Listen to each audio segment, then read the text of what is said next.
Bueno, jóvenes, muy buenos días. Yo creo que, bueno, si primero estamos conectando, que ya vayan entrando poco a poco. Muy bien, jóvenes, vamos a continuar con nuestra clase de electrónica digital. No sé si alguno de ustedes tenga preguntas, dudas con lo visto en la clase anterior, lo de las máquinas de Moore y de Meili.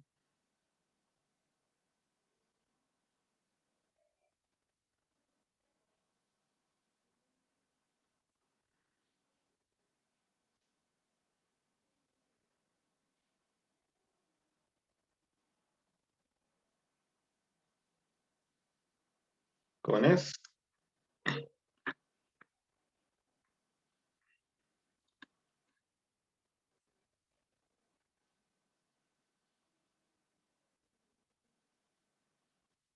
¿no hay dudas con respecto a, bueno, con la parte de máquinas de Moore y de Meili?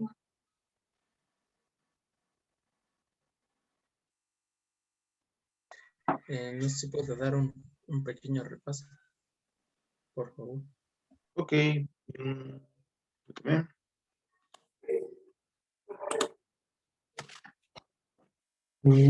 Pero,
ok, ¿listo de una cámara?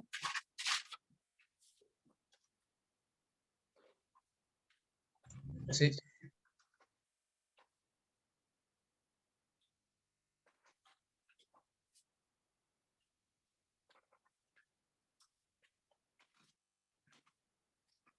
Rápidamente, ¿qué eran las máquinas de Moore y qué eran las máquinas de Meili? Simplemente las máquinas de estados nos iban a decir, a través de unas burbujitas, cómo ir de un estado a otro. Siempre pasábamos por un estado. Vamos a poner que este yo tengo, lo voy a llamar estado 1. Voy a llamar A. Este estado A puede ser cualquier dispositivo o lógica digital. ¿A qué me refiero? Por ejemplo, vamos a tomar en cuenta un semáforo. El semáforo va a tener, pongamos, 3 salidas. Vamos a llamarlas S1, S2 y S3. ¿De quién depende esas salidas?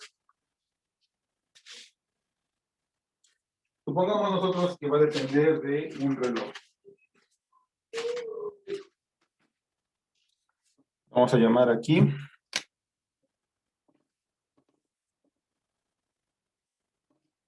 un reloj no llama T, que va a ser nuestra entrada. Teniendo en cuenta la lógica de un semáforo, en el primer estado, o la primera situación que tenemos, ¿qué vamos a tener? Teniendo en cuenta, o suponiendo, que S1 va a ser para el color verde, S2 va a ser para el color rojo, y S3 va a ser para el, bueno, S2 va a ser para el color ámbar o amarillo, y el S3 va a ser para el color. Teniendo en cuenta esa consideración, vamos a suponer que nuestro primer estado va a ser el color, pues, va a ser cuando tengamos el color verde. Entonces, cuando tenga esa situación de 1, 0, 0, ese va a ser nuestro primer estado. Estado inicial. Cuando yo tenga un cambio, el siguiente estado, ¿cuál va a ser? Cuando tenga amarillo. El último estado va a ser cuando tenga rojo. Ok, aquí me refiero, esas son las formas que va a tener mi salida. Lo que observando es que primero va a estar en una salida, perdón, vamos a tener a la salida un 1, con amarillo solamente va a ser amarillo y rojo va a ser solamente rojo. No va a haber un punto en el que las tres estén simultáneas. Ahora bien, teniendo en cuenta ese semáforo, vamos a crear nuestras máquinas de estados. Estas máquinas de estados, veamos por ejemplo que existen dos muy importantes, que son las máquinas de estado de Meili y la de Moore. ¿Cuál es la diferencia entre una y otra?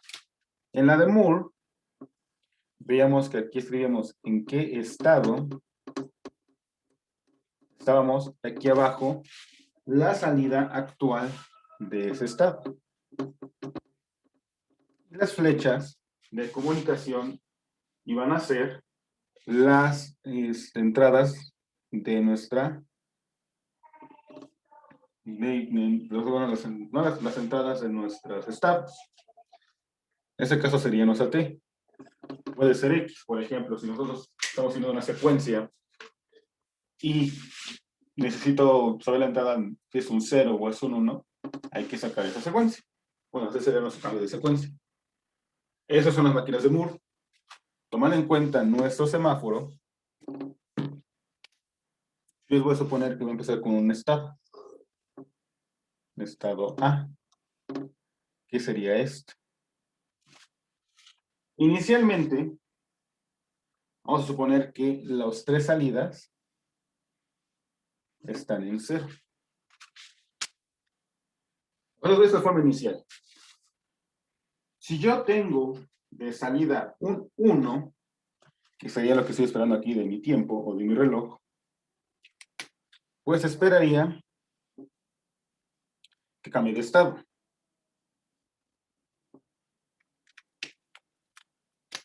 Y en mi siguiente estado, tendría que ser, voy a llamarlo B, ya con mi color verde encendido. Ahora, teniendo en cuenta esto,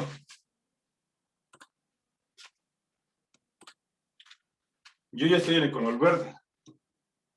¿Qué requeriría para poder estar en el color amarillo?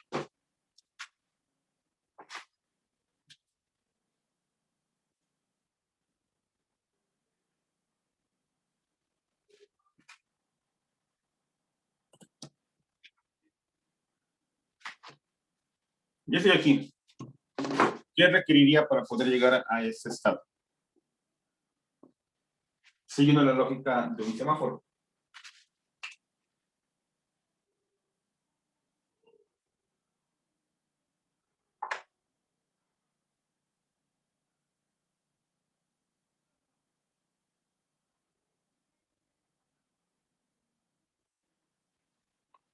¿Los escucho, jóvenes? ¿Qué sería necesario? ¿Un 0 o un 1? Un 1. ¿Qué? Un 1. Exacto. Necesitaríamos un 1. Pero no es la lógica secuencial. Así que tengo un 1. Estaría ya en mi estado C con la siguiente salida. Vamos a darnos cuenta que a cada salida tengo que agregarle cuál es la entrada que esto para cambiar de estado. Y vemos acá abajo que muestra la salida actual. Muy bien, ya estoy en ese estado, mi estado D. Para llegar al estado D, que va a ser cuando tenga 0, 0, 1, que sería cuando está rojo, ¿Qué requeriría otra vez? ¿Un 0 o un 1?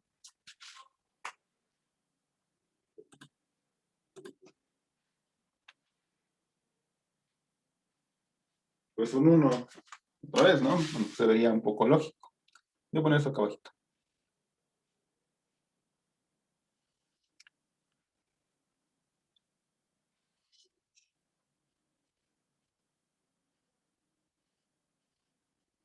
Ok.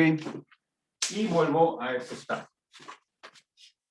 Estando aquí, como vimos en la clase anterior, puedo ver máquinas que acaben aquí y regresan en el estado anterior.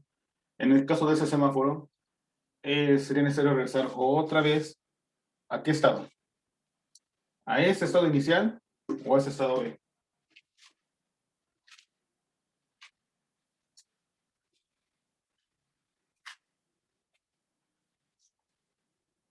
¿Cuál estado sería necesario regresar? ¿Al estado A o el estado B? Sería el estado B, ¿no? ¿Cuál sería el estado B? Recuerdo que al principio comenté que yo puse estado solamente como un estado inicial. Ahora, ese estado inicial que está aquí es necesario colocarlos para tomar en cuenta que se inicia de un punto. Aquí tenemos un 1 y un 1. Ahora bien, aquí, si yo estoy en este estado y por alguna razón tengo una entrada 0, ¿qué espero que pase? Pues que se quede en este mismo estado. Al igual en B, es en verde. Si tengo un 1 paso a C, pero si tengo un 0 de entrada, aquí se queda ahí mismo, igual en C, igual en D.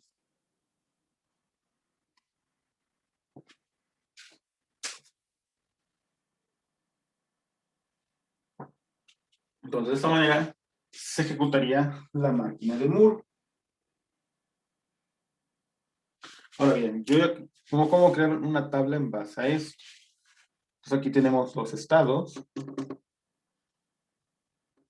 y las entradas.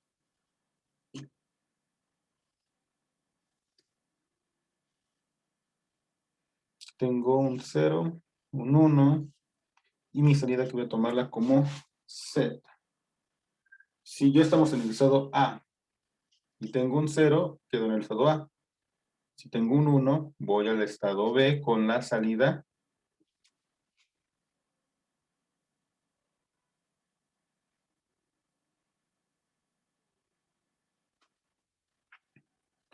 1, 0, 0. En B igual, si tengo un 0 me quedo en B, pero si tengo un 1 me voy a C con la salida 0, 1, 0. Igual en D. Si estoy en C, si tengo un 0 me quedo en C, si tengo un 1 me voy en D con la salida 0, 0, 1. Y si estoy en D, bueno, aquí sería C. Si estoy en D y tengo un 0, me voy y me quedo en D, pero si tengo un 1, regreso a B con la salida 1, 0, 0. De esta manera veo cuáles son los estados y a dónde voy con respecto a mi entrada. Entonces comentábamos en la clase anterior que estas máquinas de estado se parecen mucho a un diagrama de flujo, en la cual en base a la toma de decisiones puedo saber a dónde ir. Este es un ejemplo muy sencillo, dado que es un semáforo y conocemos la secuencia de los semáforos. Pero si tuviéramos, por ejemplo, aquí en esa entrada, aquí se ve que pues si tengo un 1, voy a ese estado. Y si tengo 0, regreso acá. Pero ¿qué pasa si es como si fuera una ramificación? Si yo tengo un 1, paso para acá. Si tengo un 0, voy a otro estado. Y de ese nuevo estado, voy a otros dos estados diferentes. Entonces ahí ya los diagramas se hacen un poco más complicados. Esto es una forma muy sencilla de ver cuál es el camino que voy a seguir o se está siguiendo para una secuencia. Recuerden, esto solamente sirve para dispositivos secuenciales que siguen una secuencia. no sirve para los que vimos al principio de combinacionales, donde todo, como dice el nombre, era una combinación. Ahora, esa es la representación en su forma de máquina de Moore. Si yo quiero cambiarla a su demostración en la máquina de Meili, ¿cuál es la diferencia entre una máquina de Moore y una máquina de Meili? La de Meili, su representación es la siguiente. Yo tengo aquí el estado actual y en mi flechita que me va a mostrar mi estado muestro la entrada que va a tener y abajo la salida. Eso que sería entrada con respecto a la salida. Si regreso al ejemplo de mi semáforo, tengo aquí un estado A, que va a estar todo en 0, pero al tener 1,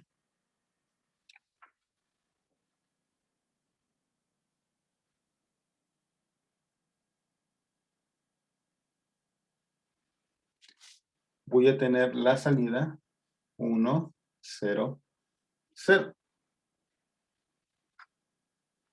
Y llego a un estado B.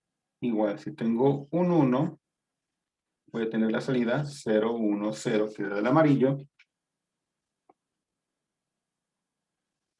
Si estoy en ese nuevo estado C, si vuelvo a tener un 1, voy a tener la salida 0, 0, 1. Y será un estado B. Y de ese estado B, si tengo un 1, si voy a regresar al estado B, con la salida 0, 0, perdón, aquí sería estado B, con 1, 0, 0. Lo que vimos hace rato. Simplemente que cambié la forma de representarlo. Dice exactamente lo mismo. Pero aquí vemos que es más fácil de determinar qué salida estoy teniendo en cada uno. Igual, si tengo ceros, por ejemplo en A, sé que esto aquí, pero mi salida va a ser la siguiente. Tengo un 0 con 0, 0, 0. Ten en cuenta que es el estado A. Aquí en B voy a representarlo aquí, que sería un poquito bien. Tengo un 0, me quedaría con la siguiente, 0, 1, 1. Aquí en C tengo un 0, me quedaría con 0, 1, 0. Aquí en D, si tengo 0, me quedaría con el 0, 0, 1. Entonces vemos las diferencias entre una máquina y otra. En la máquina de Meili, las salidas me van a decir más información, simplemente la entrada y qué salida tengo con esa entrada. Simplemente aquí me digo que empiezo en un estado A, simplemente lo llamo que aquí voy a tener esto, y conforme yo tenga estas salidas, voy a tener cuando tenga yo entre esas entradas, voy a tener esas salidas. Igual, para poder hacer una tabla con estas representaciones en máquina de Meili, sé lo siguiente. Tengo aquí mis estados,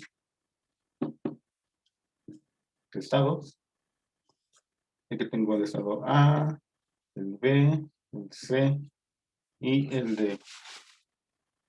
Pero a diferencia de lo que vemos en la máquina de Moore, aquí simplemente voy a tener mis salidas. Por ejemplo, si tengo una entrada A, ¿qué voy a tener?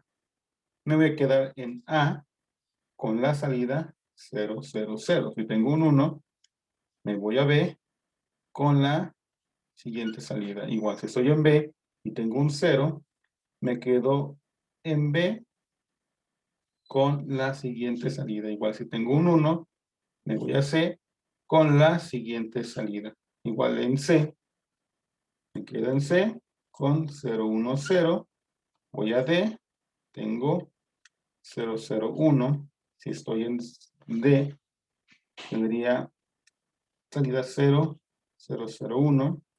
Y si tengo un 1, me voy a B con la salida 1, 0, 0. Es que se ve bien en esa parte. Ahora aquí vemos que en esta tabla la información es un poco más compacta y más completa. Vemos que ya necesitamos otra columna específicamente para las salidas. Vemos que en la misma tabla yo puedo colocar inclusive las salidas. Ahora algo lo comentar. No es que sean dos dispositivos diferentes, sean diferentes cosas, no. Al fin y al cabo, estas máquinas solamente nos dicen cómo funciona una máquina secuencial o cualquier secuencial lógico. Todo esto nada más es pura representación. Ustedes pueden representar una máquina tanto en Meili como en Moore. De hecho, hay más formas de representar estos circuitos secuenciales. Solamente son formas de cómo representarlos. La mayoría de los textos van a encontrarlas en cualquiera de esos dos.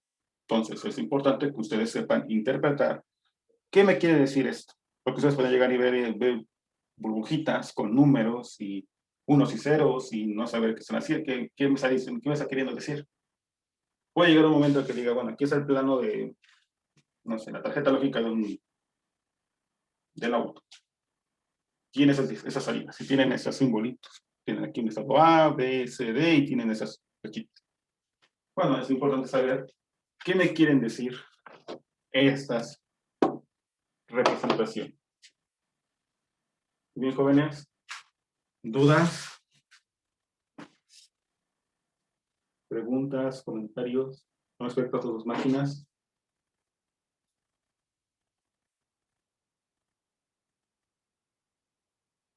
No, profe, todo bien. Los demás. Entonces fue a hacer un repaso de lo que vimos en la clase anterior. No sé si tengan los demás alguna duda, pregunta.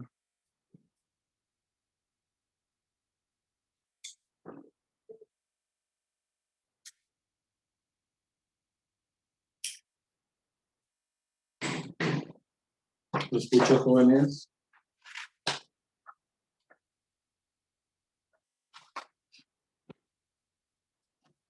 Veo que no. Muy bien, vamos a continuar.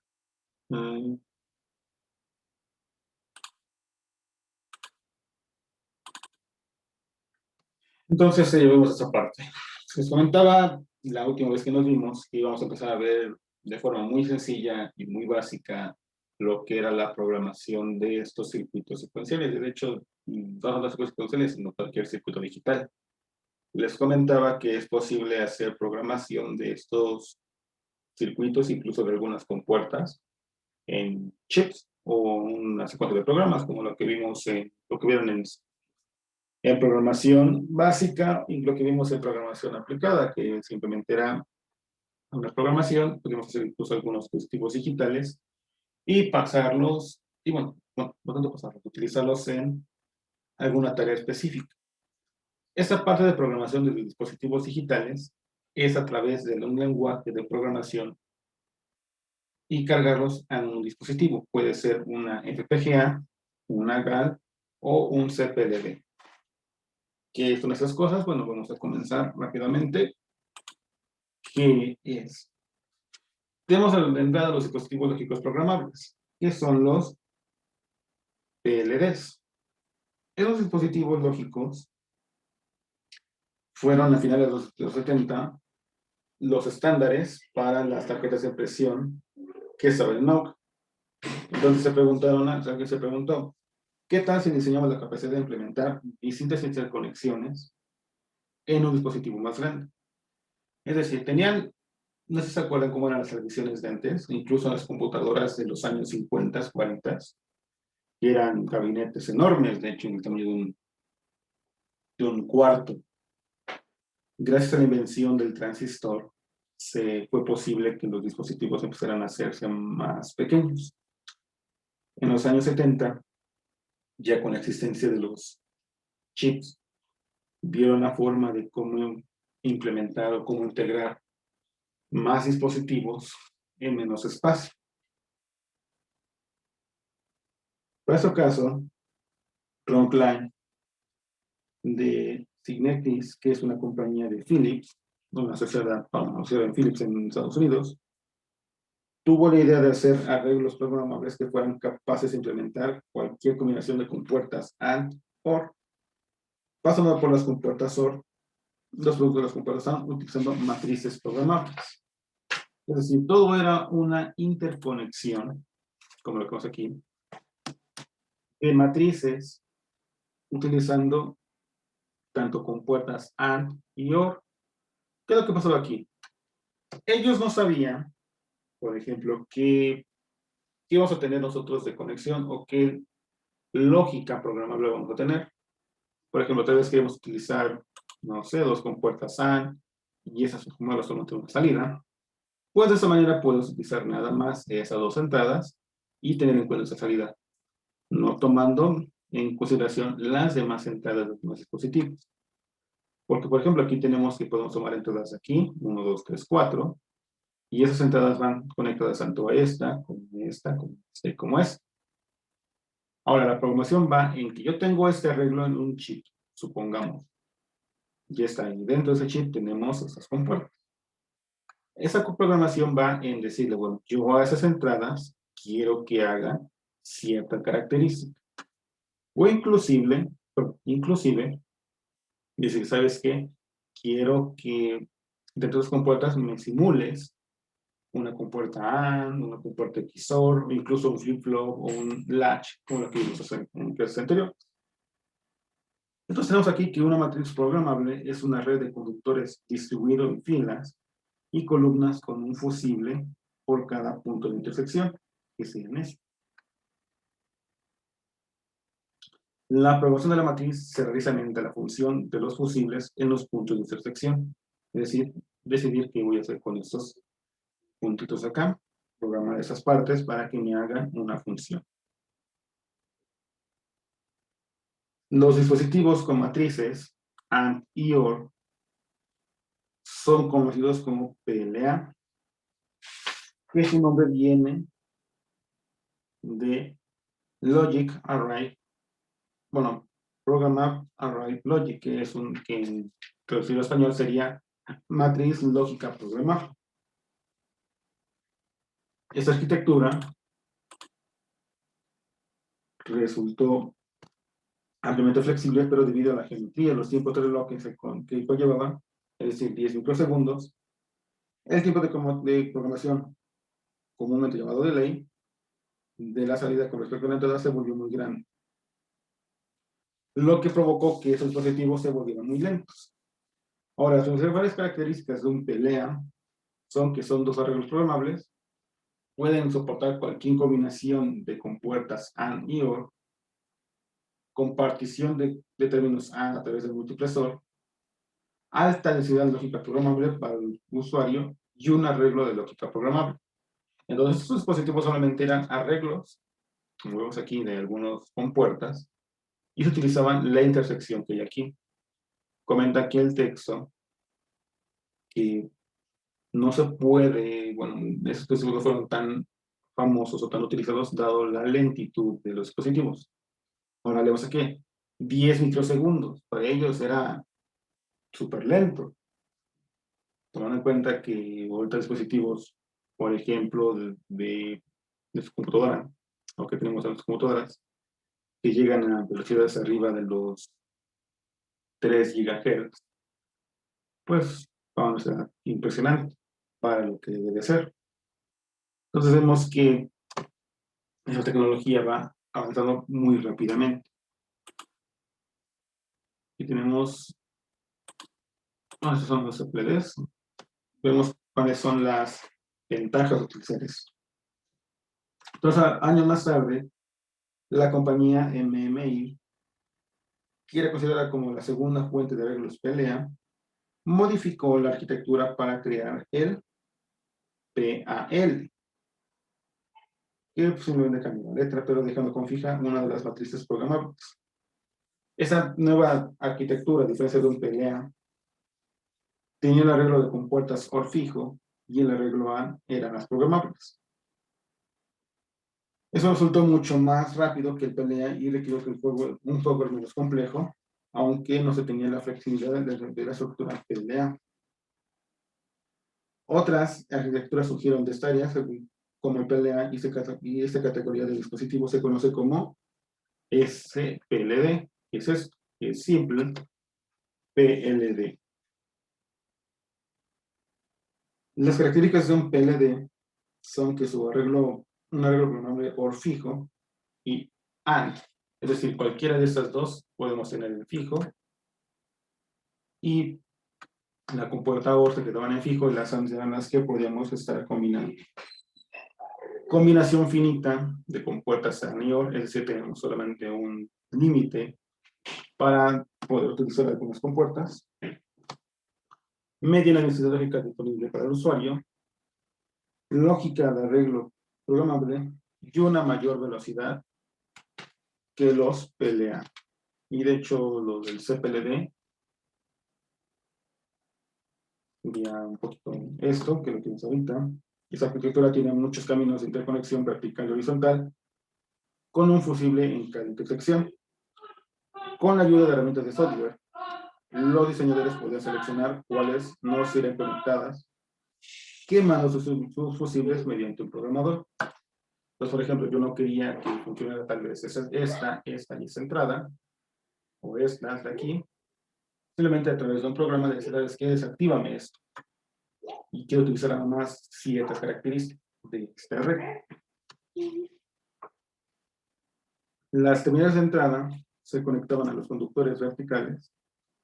Los horizontales estaban interrelacionados con las compuertas AND y OR, llamadas término producto, y esas a su vez los flip-flop, cuyas salidas eran vinculadas a las terminales de salida. Y entonces vemos que cómo se empezó a hacer este tipo de programación, bueno, otra programación, cómo se empezaron a hacer los arreglos para que a través de utilizar chips o tarjetas pudiéramos empezar a programar. Vamos a dejar esta clase hasta aquí. Mañana vamos a continuar viendo un poco sobre, bueno, acaba de ver este tema de algunas tarjetas programables, y de ahí vamos a entrar de lleno con la programación de dispositivos. Vamos a ver algo muy sencillo, dado el tiempo que nos queda de la materia, porque falta otro tema aparte. Digamos, me gustaría que fuera un poquito más extenso esta parte para que supieran programar, pero vamos a verlo lo más simple posible para que ustedes puedan hacer sus propios pininos en programación, aunque sea algo muy básico, pero que lo puedan hacer. Igual de llevarlo al mundo real, de quemar una GAL o de un FPGA, pues bueno, sí es mi intención, pero dadas las instrucciones de la escuela de que no pueden hacer prácticas otra vez en el TEC hasta nuevo aviso, pues bueno, se hace un poquito complicado. Yo en mi caso tengo una FPGA para ese tipo de dispositivos, pero dadas las circunstancias, pues bueno, no se va a poder hacer. Entonces va a ser todo a través de una simulación. Y bueno, vamos a ver un poco de esto. Muy bien, jóvenes, preguntas, dudas, comentarios. ¿Qué se va a programar? Va a ser algo muy sencillo, de hecho nada más sería ver algo de, ver cómo funcionaría. Por ejemplo, se podría programar un semáforo o algo más sencillo. De hecho, digo, no me quiero meter en esto porque es demasiado información. O sea, realmente me gustaría que esa parte de programación de un FPGA es prácticamente una materia. Debería ser una materia. Pero como ustedes realmente no son electrónicos, sino son de ISA, tiene que haber combinación entre la parte mecánica y la parte de electrónica. Pues digamos, no, ustedes no deben de meterse tanto o no, bueno, sí deberían de conocer más a fondo qué es esto. No meterse al lleno porque, digamos, incluso yo como electrónico no uso tanto una FPGA. Conozco lo que es una FPGA, pero yo en mi caso yo no las uso demasiado porque yo uso más, o sea, tarjetas un poco más amigables como una Raspberry. Pero sí conozco compañeros y gente que utiliza mucho esta parte de la programación. en VHDL, que vamos a ver qué es VHDL. Pero vamos a ver la programación muy básica. Igual si les interesa seguir conociendo esto, pueden buscar mucha información. Hay libros y libros de VHDL para que no se queden con la duda. Entonces, jóvenes, vamos a dejar las clases aquí. Nos vemos el día de mañana para continuar con esta parte. Sí, está bien, perfecto, gracias.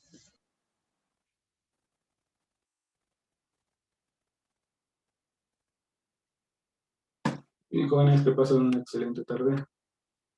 Bueno, un día. Profe, ¿podía subir las clases Sí, de grabadas? hecho, ya empezaba a subir pues de falta tuvieron las de la semana pasada, pero ya la voy a subir esa clase.